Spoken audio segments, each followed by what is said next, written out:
কিন্তু সবগুলো সাদা গুটি ক্লিয়ার করতে হবে রেড সহ। প্লেয়ারকে চ্যালেঞ্জ 1,000 টাকা। প্লেয়ার কিন্তু চ্যালেঞ্জ গ্রহণ করেছে, 1,000 টাকা চ্যালেঞ্জ। সবগুলো বেস ক্লিয়ার করতে হবে। চমৎকার ভাবে একটি সাদা বেস ক্লিয়ার করলো।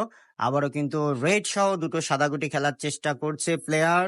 কি পারবে? সামনে কিন্তু কালো রয়েছে, অসাধারণ। কালোকে সরিয়ে কিন্তু দুটো সাদা গুটি পকেট করলেন একবার।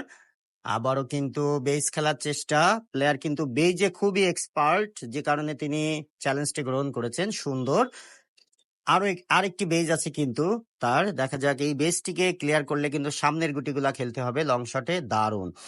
এবার তাকে লং শটে খেলতে হবে, লং শটে গুটি ক্লিয়ার করতে হবে। প্লেয়ার কি পারবে এটা পকেট করতে? চমৎকার ভাবে পকেট করলেন। আর মাত্র দুটো গুটি এবং রেড রয়েছে, তাকে তিনটে গুটি রেড রয়েছে। দক্ষতার সাথে কিন্তু ক্লিয়ার করতে হবে প্লেয়ারের। দেখা যাক এই গুটিটি। ও নো, মিস করে ফেললেন।